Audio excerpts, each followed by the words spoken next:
Thank you. Hey guys, it is time to begin Bollocks this evening. We got some great news, we got some not so good news, and we got some fun stuff. Yeah. Yeah. We talking about Pete?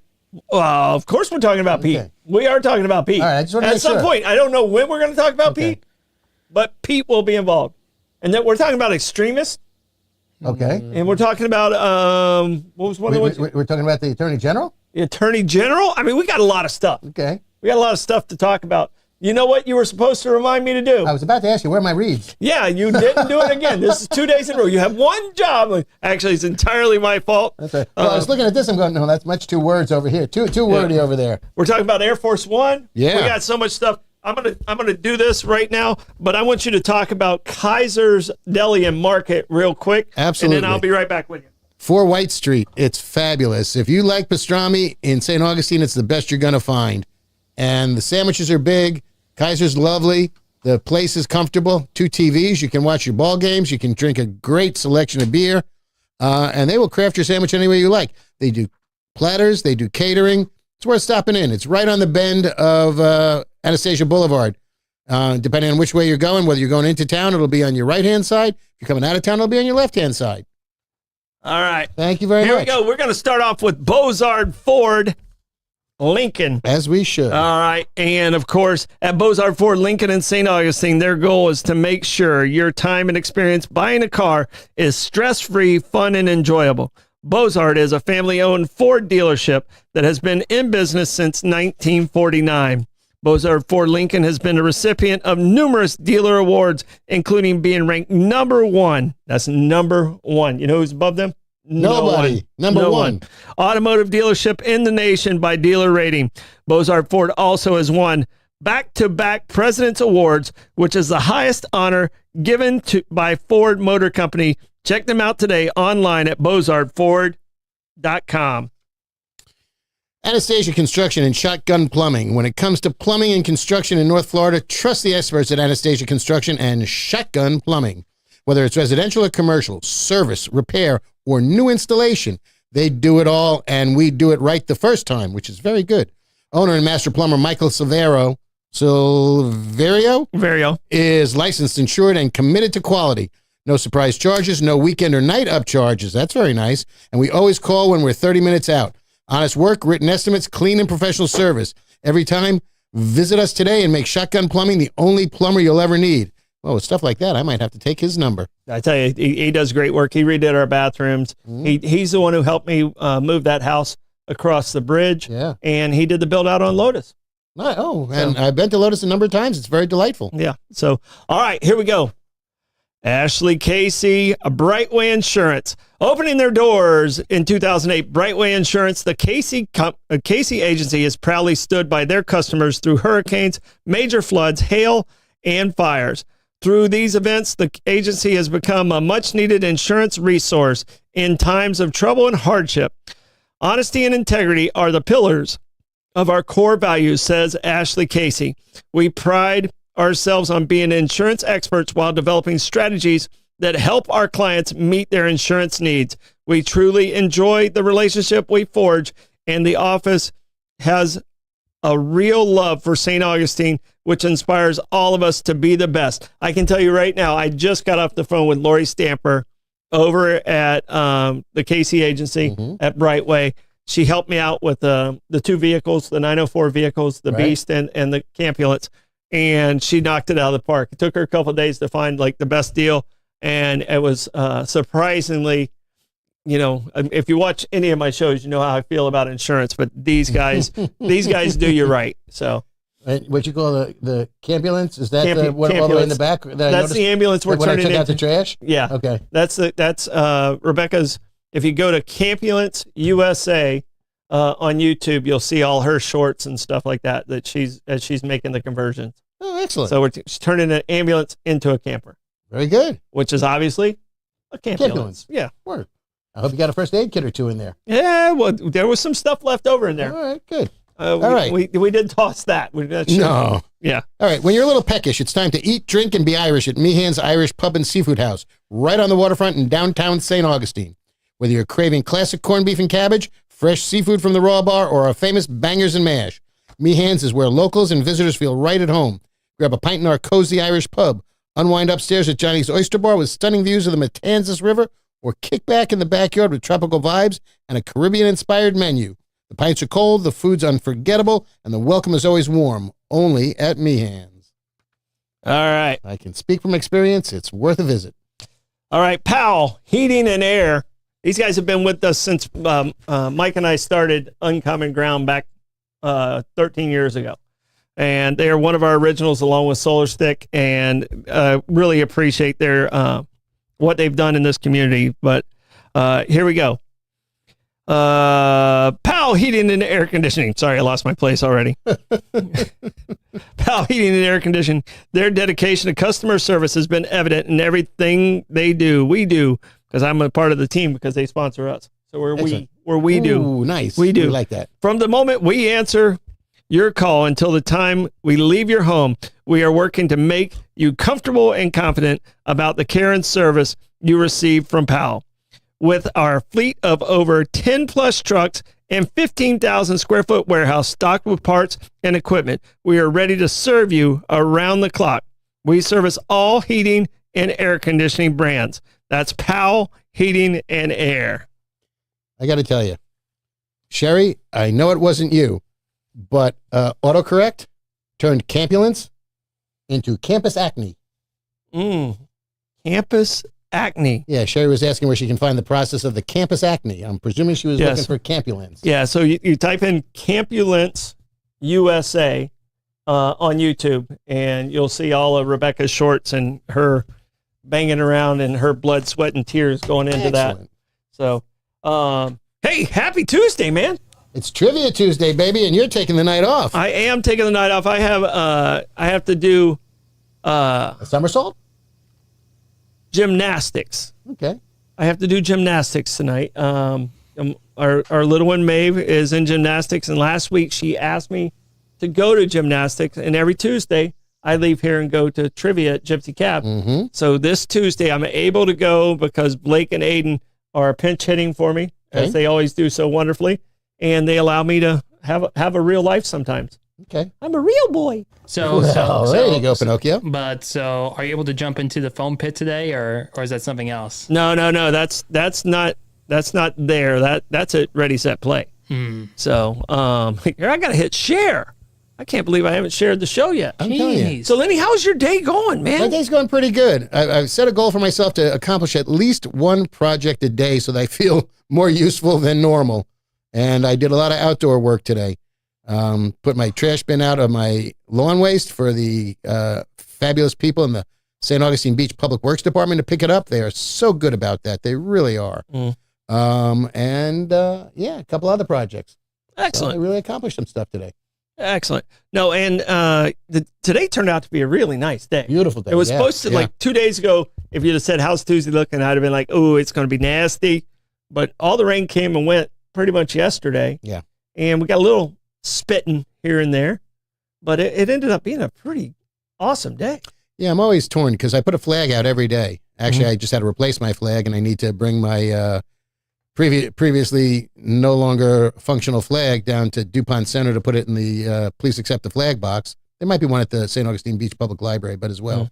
But I like going to DuPont Center where it's a DMV that I actually like going to. Oh, okay. It's really fabulous down No, they there. do a nice job Oh, over it's there. wonderful. And, I can't believe I'm saying that out loud, but it's true. They do such a good job. I probably need to get the guys from the Veterans Association to give us a drop at Veterans Village. That'd be great. You know, Sure. we really probably need to have one there. Mm-hmm. But It's appropriate. you know, we want people to drop off your flags at the appropriate places. Don't just you can't throw put it in the garbage. No, don't just They throw have them to in be the garbage. disposed of properly. Absolutely. especially with Memorial Day coming up, and Yep. yeah, you gotta honor Mhm. those guys that we lost fighting for us to be able to Yeah. have shows like this and say whatever the hell we want.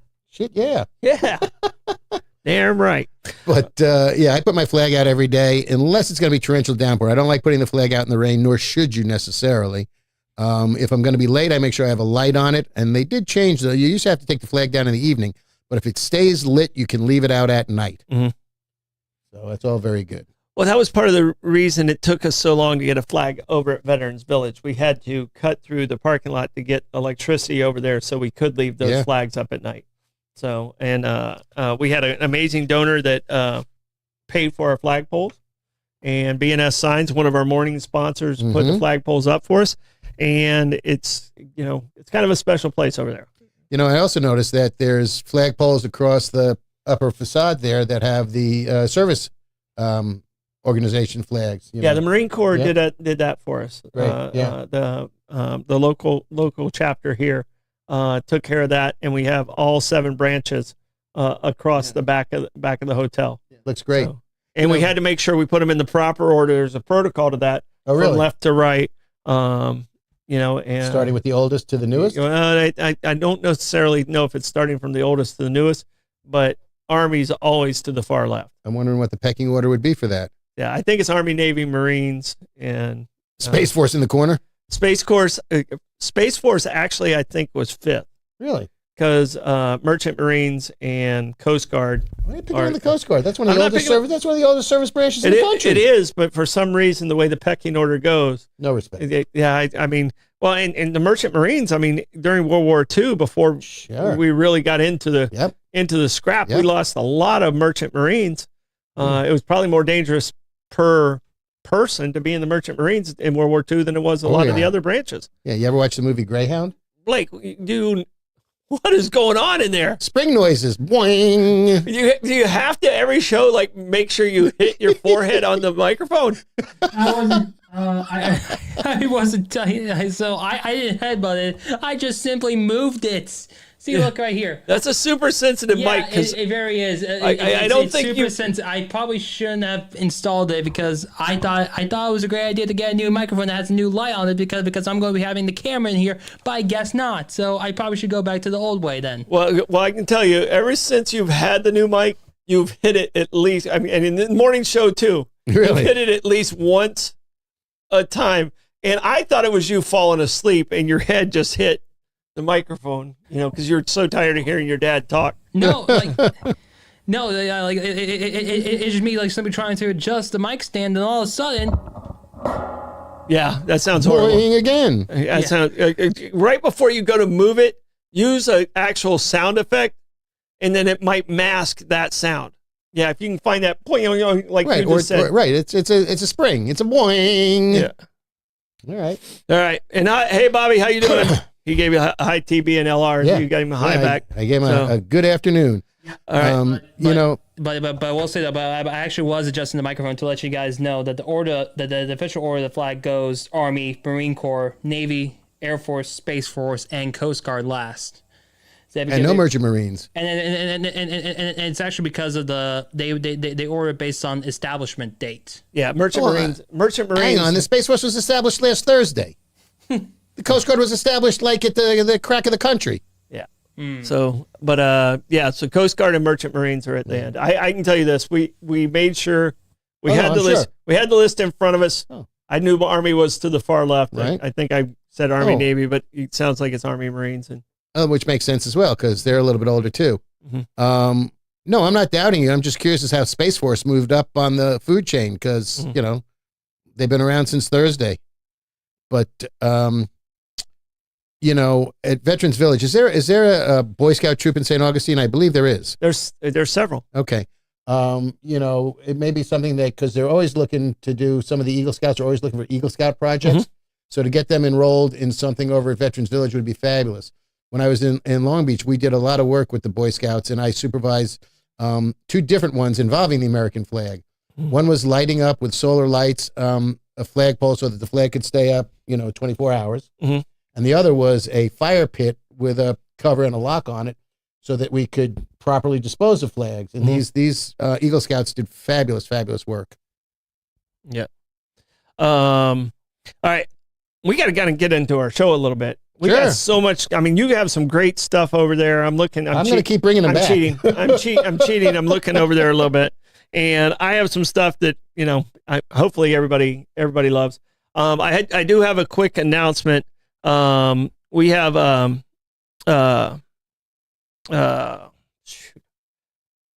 Well, I know we're talking about Pete. No, We're not. We are talking about Pete. All right. I just want to make But sure. we have an announcement. Clay Murphy was supposed to be in tomorrow morning.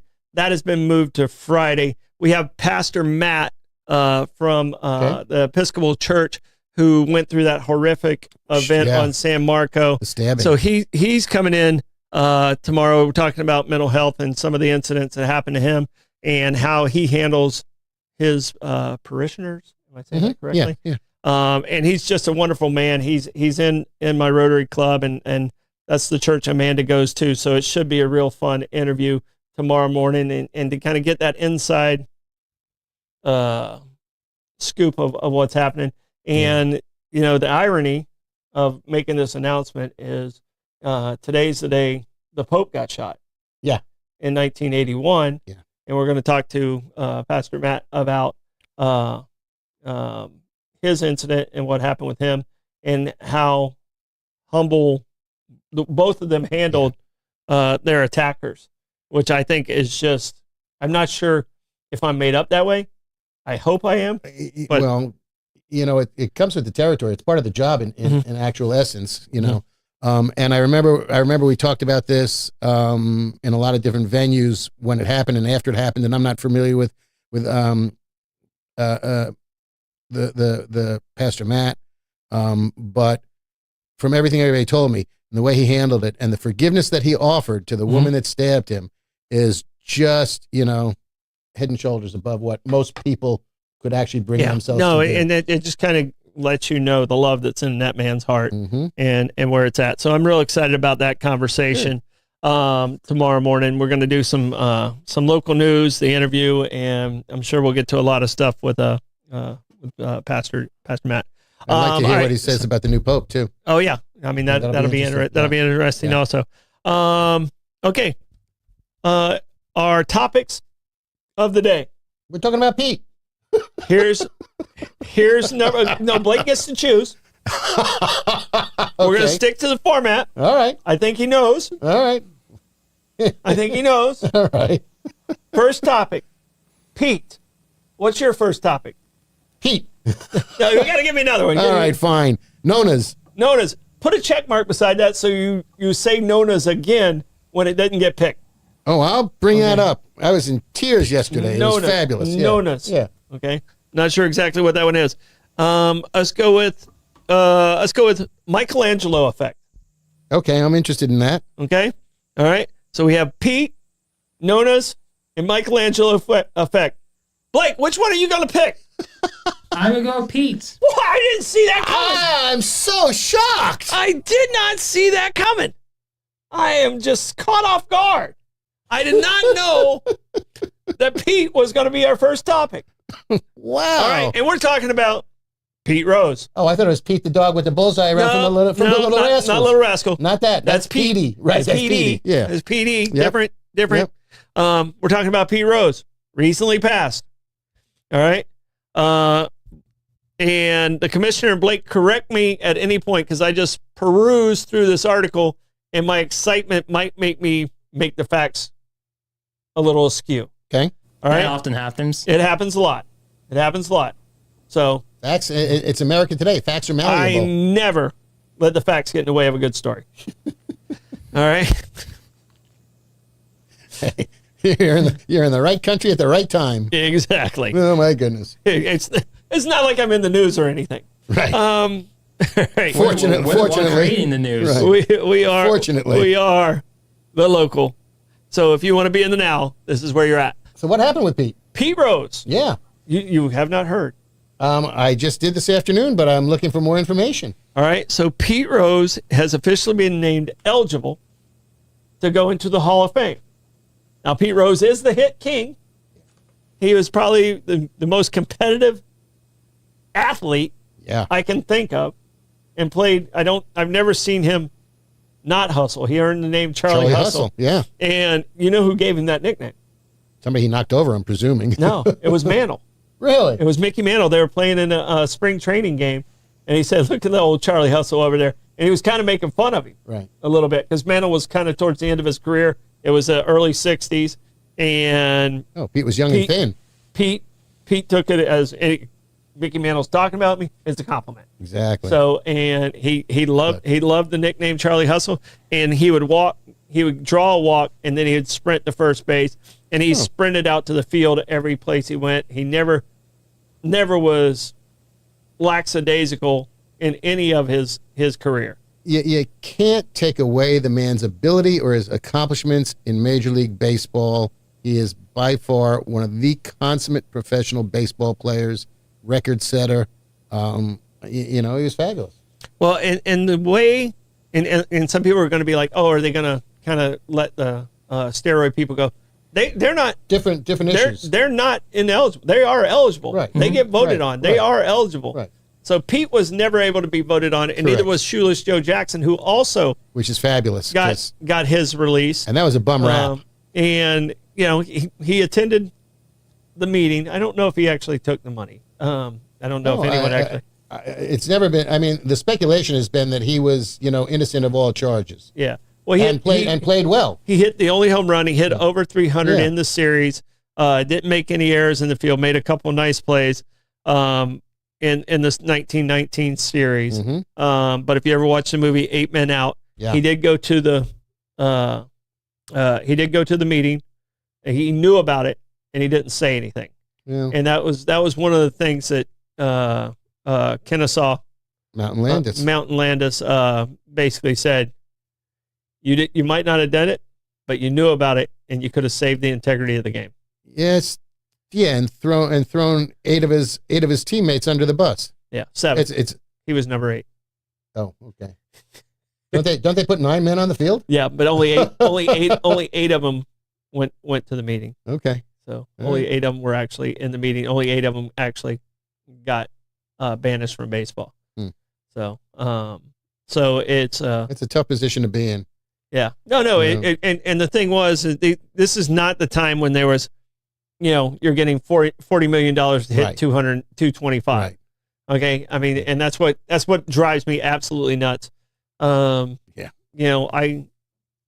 pretty sure I could hit 225 in the bigs because I bunt my ass off. Right. That's when I was. Yeah, that's when I could run. How are your wheels exactly? Not anymore. Not anymore. But these guys getting paid $40 million to hit 225. It's insulting to guys like Pete and Shoeless Joe. Yeah. But Pete Rose, one of the things I find fascinating about him is he made the All-Star team in 5 different positions. Wow. So I mean that's no one else is even close to that. So third base, first base. Yeah. He started off as a second baseman. Okay. And he played the outfield at all? Yeah, left field and right field. Okay.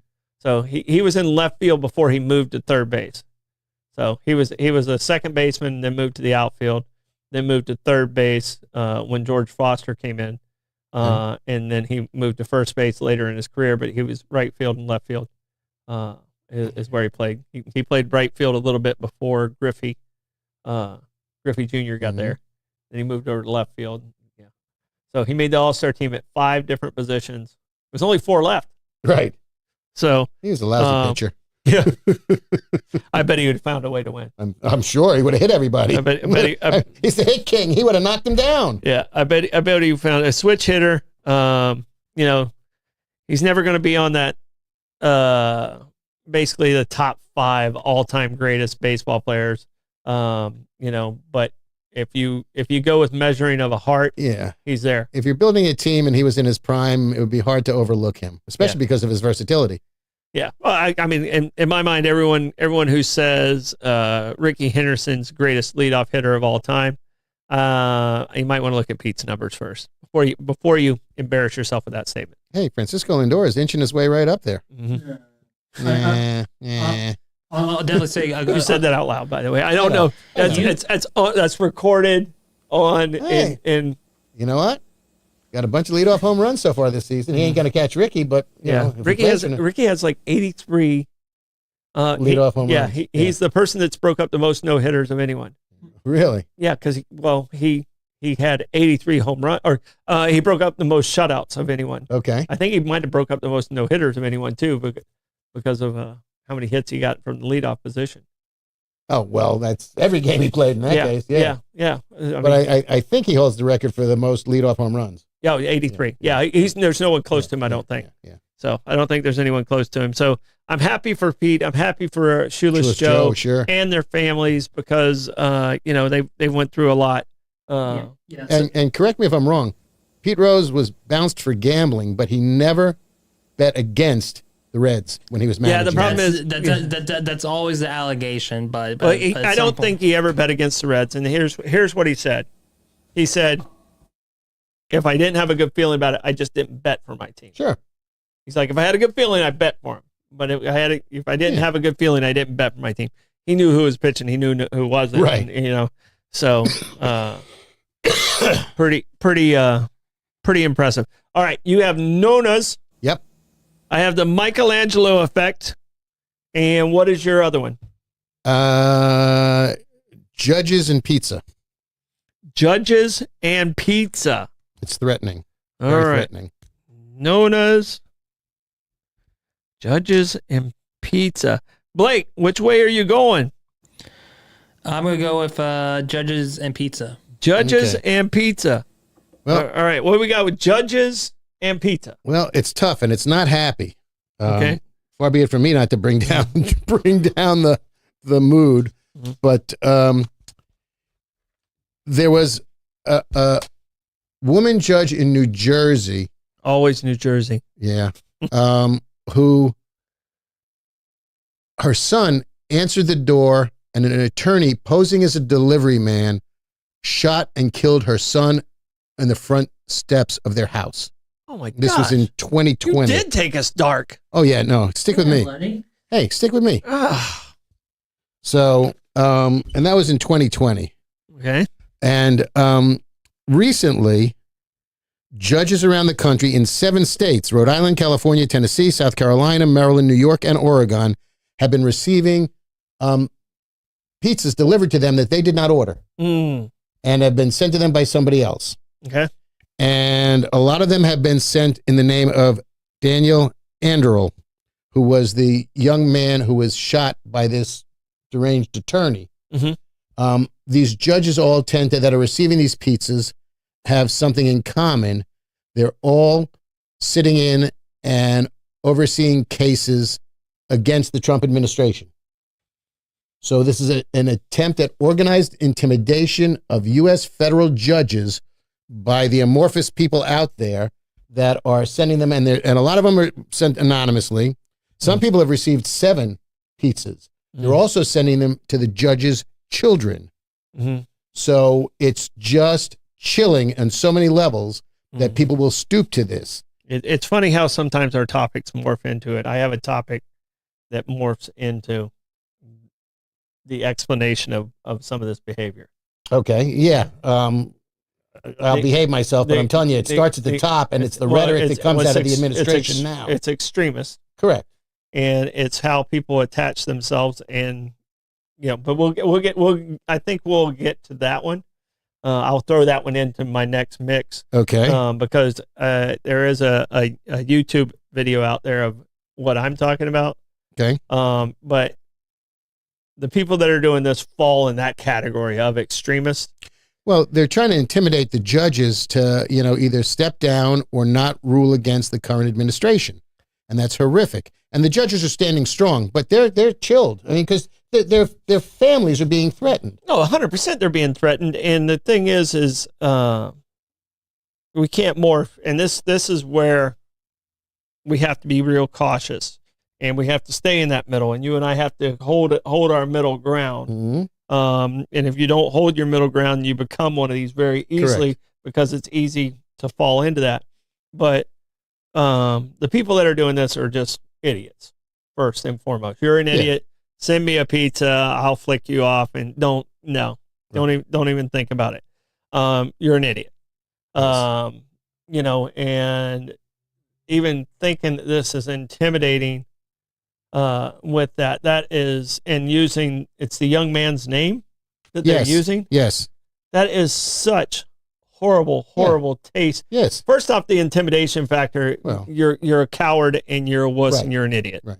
All right. And then using that young man's name, who had zero to do Correct. and lost his life because his mom He answered the door. was a judge. Yes. You're an awful human being, and you will be dealt with at another point in time. Well, you know, I'm gonna link this back to baseball now because society has become really horrific in a lot of levels. Because there's a pitcher for the Houston Astros who just came back to the active roster after 2.5 years of recovering from a lot of arm problems and surgeries and things like that. Lance McCullers Jr.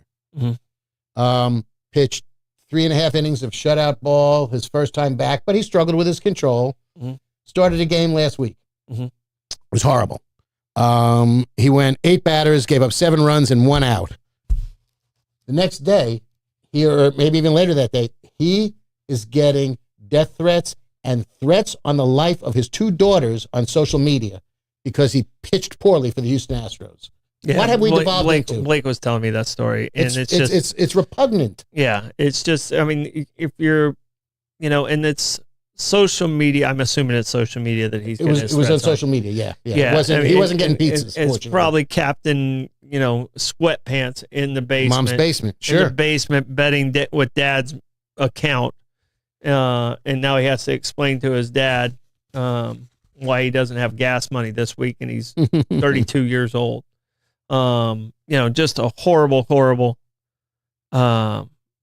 human being, and it's just ridiculous where they're at. It's frightening though. But this also takes us to, I'll go with these categories: extremist. Okay. And you have still Nonas, which I think was uplifting and delightful. All right. And tasty. Nonas, and we have the Michelangelo effect. Blake, those are your 3: extremist, Nonas, Michelangelo effect. I'm going to go with extremist. All right, extremist. All right. There's a video out, and it's about 30 years old. And Monty Python, John Cleese, puts it out there. And he talks about extremist. And he talks about, I watched it today, and I was like, wow, our world has completely become this, and the common sense isn't common anymore. No. And it's both sides. I'm sorry, it's both sides, which has lost their minds. Right. I mean, I was a Democrat. I feel like a lot of the rhinos out there in the world I associate with because they were the old blue dog Democrats. You know, socially liberal and fiscally moderate. Physically moderate. I mean, I'm pretty physically conservative. I really like the money I earn. Oh, no. I'm a fiscal. I was a small business owner for 15 years. I'm a fiscal conservative when it comes down to but like that. This video, and Blake, I don't mind if you find it and put the link in our comments, because I want people to see what he said 30 plus years ago. And don't do it right now. We want you to stick with us on this show. About it gives people, if I make you the villain, then I create a hero mentality on my part. As an extremist, it's a mechanism to build yourself up if you're an extremist. We're going to give you a list of who your enemies are. You know, the Democrats have a list. Sure. The Republicans have a list. These are the people you have to hate no matter what they say. Even if it makes sense. Even if it's the kindest thing in the world. If it's said by Kamala, it can't be true. If it's said by Trump, there's no way that that's nice. You know? And that's the extremist mentality. We lost the ability to listen for ourselves and use our own ears. And we're following the packs. Social media, first of all. Exactly. That's exactly it. But he made this statement before there was the internet. Right. 30 years ago, for sure. Yeah. So, I mean, it might have been even back in the 80s. It might have been longer than that. But, I mean, it's really, when you watch it, you're going to be like, okay, he nailed that. And it could have been at any time in life, but he nailed it whatever year it was released. Well, you know, the thing that frightens me most is that facts have become malleable. You know, I mean, ever since the first utterance of fake news, there are people that don't believe anything. And, you know, it's hard now because if you don't see it with your own eyes, and even if you do, because if it's on the internet, How do you know that it's not a deep fake anymore? Because the quality and caliber of AI, as far as deep fakes concerned, is almost impossible to discern. 100%. And I can tell you this. Facts have been malleable throughout history. The ones who have the power write the facts. Right. Revisionist history, into the victors go the spoils. Absolutely. And exactly it. Yeah. So, I mean, the reason no one studies St. Augustine as being the oldest continuous city, no one knows that unless you're really from Florida or you've been here. Right. You know, what did you learn in high school? Yeah, that St. Augustine was the oldest city in America. They taught you that in high school? Yeah. Well, probably maybe even earlier. They told you Jamestown. No. Come on. They didn't teach you Jamestown. No. We learned Jamestown. Well, you lived in Florida, man. Exactly. That's not fair. Exactly. But I also like how that's morphed from America's oldest city to America's longest surviving European settlement. Yeah. You know? Continuous. Yeah. Yeah. Continue. We got to put the continuous in Well, that's why I there. said longest surviving. Yeah. Okay, yeah. Yeah. Because Pensacola was around before us, and some of the other ones, I think, in the but there's and the Outer Banks but over there. gaps, right? Yeah. They ran away one little storm. Right. So, Whims. but that was why I wanted to get that out there so people can check it out. It's John Cleese, an extremist, and it's really, really worth your watch if you get a chance to watch it. Okay. So we were big Monty Python fans when we were in high school.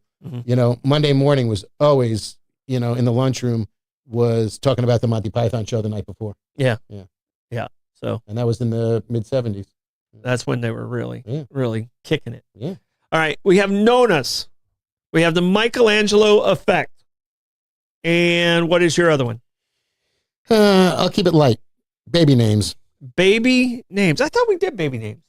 No. We did dog names. I think We a did while dog ago. names. Okay. All right. You're right. Sorry. I knew we did some type of name. Right. That was the one. Right. We did. I'm big into naming. All right. Blake, we have Nonus, Michelangelo effect, and baby names. Let's do Nonas. Thank you. Nonas. What is a Nona? A Nona is an Italian grandmother. Okay. Mine's a Nana. Okay. Well, Nona's is you know, yeah. Mine was Nana too. But my Italian grandmother was Mima. Okay. So much like Sheldon. Okay. Cooper. And boy, could that woman cook, which is basically what this it's a My movie. Nana could. It's a movie on Netflix called Nonas. Okay. Starring Vince Vaughn and an amazing cast of older actresses. Susan Sarandon, Okay. Brenda Vaccaro, Talia Shire, and Dr. Jennifer Melfi herself, Lorraine Bracco. Okay. Talia Shire is 79 years old. So you know the first movie Vince Vaughn was in? Full-length movie he was in? I do not. Blake, you have any idea? No. All right. He was the quarterback who was the superstar quarterback who never lived up to his billing in the movie Rudy. Really? Yeah. Okay. I like that movie. That's another tearjerker when you get to the end of that movie. Yeah, The they stretch the facts quite a bit, but absolutely. but that's okay. You know, I got you. Never let the facts get in the way of a good story. Exactly. But Nona's is based on a true story. Okay. And actually Vince Vaughn, just as a quick little segue, because, you know, it is not quite Thursday for tangents. However, he's probably could be moved on to third on my list of actors with a tremendous amount of range. Mm-hmm. And I've got Bill Murray and Woody Harrelson is 1 and 2 on that, and they will stay there forever in my mind. Yeah. Their body of work is just, if you look at it, it's fabulous. But it's a story Are we just doing living people? Because I got Robin Williams. Yeah. You know, when you said that, I was Robin Williams, Bill Murray. Okay, I can. Yeah, but I absolutely. can go with Woody too. I just watched the movie with Woody and Kevin Costner. Oh, was that where they're catching Bonnie and Clyde? Highwaymen? The Highwaymen. Yeah. I just watched that. I just watched it this weekend. Yeah, and he did a couple of film noirs too that were, you know, almost straight to video, that were sort of takeoffs on Body Heat. That was really pretty good. But some of the stuff that he's done, and he just keeps getting better. He really does. But Nona's is a story of a man who, in rapid succession, loses his father, his grandmother, his grandfather, and then his mother. He was a mechanic for the MTA, lived in Brooklyn, and needed a change in life, and decided he was moving to Staten Island, and bought a house on Staten Island, and walked past a restaurant and said, "I'm going to buy this restaurant." because he enjoyed cooking with his mother and his grandmother so much that it was, it was peaceful for him, and it was, downright tasty. So long story short, he opened an Italian restaurant, and the hook in that was that the chefs were Italian grandmothers. They were all nonas. And he named the restaurant Enoteca Maria, which was his mother's name. Mm-hmm. And he had these 4 women who were played by the ladies I just mentioned come in and do it. It was interesting because he wanted them to use their family recipes and convey that sense of comfort and family through the food. I tell you, the movie and being Italian, it hit me right here. Well, there's a restaurant in town called Nona's. Really? On Aviles. It's before you get to Forbidden Tonic. Yeah. Okay. Right before you get there. It just, the movie started, and I was misty. Oh wow! By the time the entire movie, I'm just, I'm not quite bawling, but I am just, dripping through the whole movie. It was fabulous. I cry at like Budweiser commercials. Yeah, so movies hit me. I'm a waterworks guy when it comes to movies. Yeah. So I understand. I might be a pain in the ass on the rest of the world, but I'm a waterworks guy when it comes to movies. I appreciate that, as am I. Yeah. But it was really, and it ended up with a happy ending. But there is a legitimate restaurant called Enoteca Maria in Staten Island. It's been there since 2007, going strong. Started out, the guy that opened it, Joe Scaravella, who's now 69 and was in at the end of the movie, opened it with Italian grandmas, but it's done so well that he has broadened the spectrum, and now, the current menu includes Mexican food, Greek food, Uzbek food. And they're all grandmothers. They're all recipes. They're all, right. They're all grandmothers. They're all family recipes. Mm-hmm. He's even got a Japanese woman who cooks from time to time, and this Japanese chef is now Joe's girlfriend. Mm-hmm. And it's a very successful restaurant. And I got a feeling that it's going to be really tough to get a reservation there now. It's only got 35 seats. Oh, wow. So you're probably not getting in there. But the movie is on Netflix. What if I tell him I know Lenny? You're still probably not getting in there. Oh, okay. All right. Mm-hmm. All right. We got plenty to get to here. So I'm still on Michelangelo effect. You have baby names. Yep. And I have reasons to be a politician. Ooh. Michelangelo effect, baby names, reasons to be a politician. Blake? I'm going to go for reasons to be a politician. Reasons to be a politician. There are 11 Okay. reasons Wasn't the paycheck to for become me. a politician. All right? I'm going to give you the 11. You tell me if you fell in any of these categories. Okay. But let me get through all 11. Nope. I will take my little pen out. All right. Underrepresented groups. That's one. Impacting communities. Ability to travel and network. Establishing relationships. Job security. Okay. High wages. Not seeing that one either. Government benefits. It works in some cases. Potential to advance.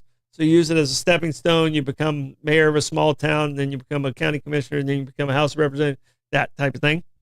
Recognition. I think that's an important one. Fast-paced environment and intellectual stimulation. All right? All right. Of those, which one of those, because you were a small town politician For 8 years. for 8 years, which one of those factors do you think was the biggest factor that said, that's why I want to do this?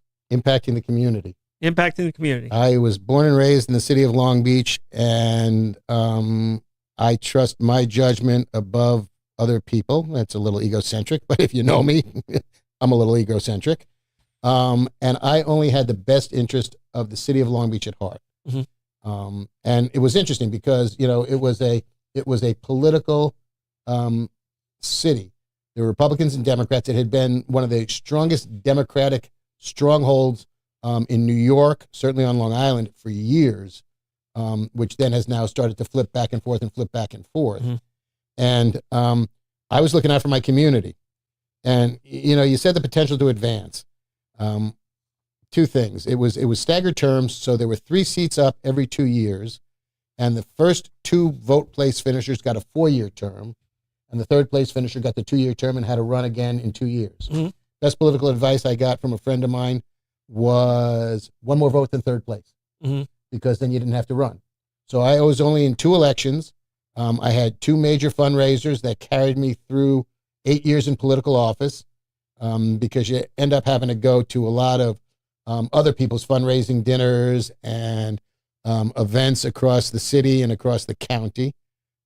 And I had no real aspiration. And look, and Chuck Schumer, you want to make me the senator and you want to step down and let me be senator? I'm in, because it's a 6-year term. Mhm.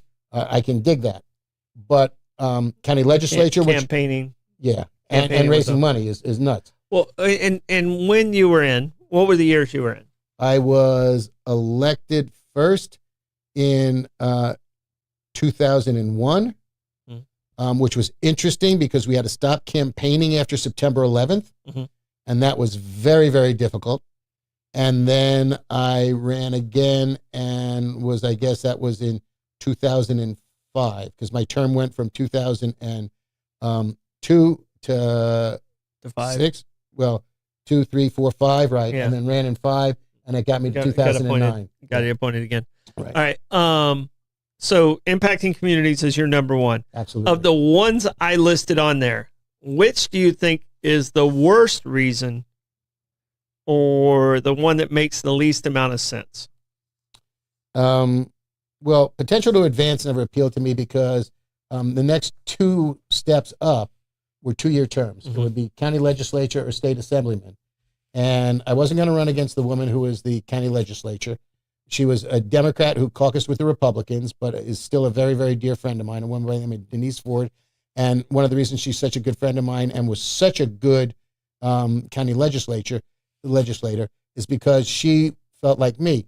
It's, the community and the constituents is what you need to take care of. It wasn't a political function. And I voted my conscience in the best interest for the city of Long Beach.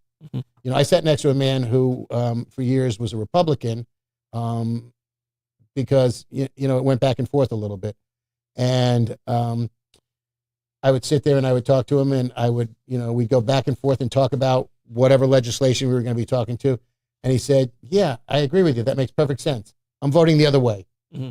And I found that mind-boggling, that he would put politics before the community. And you see that happening today in Congress. It happens. I mean, and where it affects us the most is at the local level. Correct. And we have Clay Murphy coming in on Friday. We talked about this.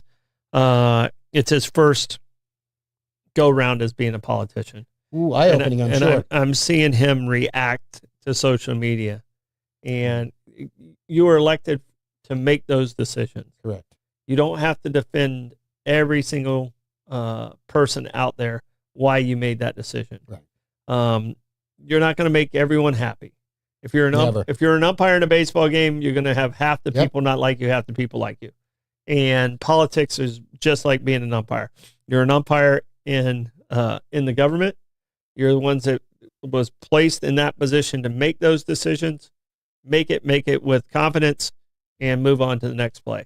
You have to trust your current information, the information you get from your staff, and, budget parameters, because everything comes down to money at the end of the day, unfortunately, and there's a limited amount of that for a tremendous amount of need, whether it's in Long Beach, whether it's in St. Johns County, whether it's in St. Augustine or St. Augustine Beach. It is sadly a mitigating factor, but you have to stay true to yourself. And again, like with my restaurants, I sold my last restaurant just as Yelp was becoming a force, but that was the early part of online reviews. And the same thing, 2009, when I left political office, again, social media was not as virulent, let alone as pervasive as it is today. So I was fortunate that I had that insulation from that. However, I was called a Nazi. I was called Pharaoh. We didn't give him the list. What list? Oh. Damn, I keep asking for that. For crying out loud. We need to give you the list. I'm telling you, Right, I'm going to glue it to the table. There's too many words to write. This table's not big enough. All right. How about Pharaoh? Does that count? That's okay. All right, fine. That's okay. That was Pastor Miller. She said, "You're like Pharaoh." Meanwhile, I wasn't. But be that as it may, and we took very good care of she and her congregation and her grandson, as a matter of fact. But it's not a thankless job. I was pleased to do it. It was some of the best time of my life. And Blake is waving. Oh, he's saying let's get to the next one. So fine. I never liked him. I really never liked him. Well, he keeps headbutting the microphone. Well, that's it. He's going boing. Yeah. Boy. Well, we got to get to trivia, and I got to get to gymnastics, so I know why he's saying it. But no, I mean, those are the 11 reasons. I kind of agree with some of them. I can put a person attached to them. The only one I don't understand is high wages. I don't see that. We got paid. Yeah, you got paid, but it was a part-time job. It's not very high. Not high wages. However, the only pension I do have is the New York State retirement system because I got a pension out of it. There's your benefits. Yep. Government benefits. All right. We had baby names, Michelangelo effect, and what you got over there? Let's do Eurovision. Let's get back to lighter. Eurovision. All right. Baby names, Michelangelo effect, Eurovision. Which one you want to go with, Blake, or do you want a wild card? I'll just go for the wild card. Pick whichever one Lane wants to do. All right. Let's keep it light and do Eurovision. All right. I got it around here somewhere. Eurovision started now. It's phenomenal. There's 160 million people are going to be watching it. There's 37 acts, and it's interesting because what is Eurovision? Eurovision is a song contest. It's an international song contest where each country puts up an act. One singular act. Yes. One singular act. Yes. It's only in Europe, right? Yes. Correct. Okay. Well, okay. There is some matches where for some reason Australia is involved somehow because it's part of the Commonwealth. But that's a story for another time. But however, the most famous act to come from Eurovision was ABBA. Correct. ABBA. And I think Celine Dion won in the second year. I believe so. Yeah. Yeah. But I've never even heard of Eurovision. I didn't even know what it was. You know what? And I'm not a huge fan of his, but one of my most favorite Will Ferrell movies is called Eurovision Song Contest: The Story of Fire Saga, and it is a hoot. Okay. It's great. It's worth watching. It really is. It's interesting because there's like Little San Marino is in there. Okay. This year it's going to be done in Basel, Switzerland, and there's 5 automatic bids. France, Germany, Italy, Spain, and the UK are pre-qualified. Everybody else needs to come through the semifinals, and there's 2 divisions. France, Germany, Italy, Spain, and the UK. So those 5. Okay. Yep. All right. They're called the Big 5, and they pre-qualify. And then 10 from each of the semifinals get in. So there's 25 acts that will be in the finale. Okay. And it's fabulous. Where do you watch it on? You know what? I don't know. We'll have to find that out. Blake, have you ever seen an episode of Eurovision? I think I've seen it's a live event. I think I've seen like one live broadcast before, but I'm looking it up right now. Yeah, it's a live event. This year they're doing it in Basel, Switzerland. I think we should send over the winner of the Masked Singer. In mask. In mask. 100% in mask. 100% in mask. Yeah, so right now, so it'll be live streamed. The semifinals and the live show will be on Peacock. Peacock, excellent. Okay. But if you get a chance to watch that Will Ferrell movie, Eurovision, The Story of Fire Saga, it is a hoot. All right. Eurovision. I learned something new, that's for sure. That's a wonderful thing we do here. We laugh and learn.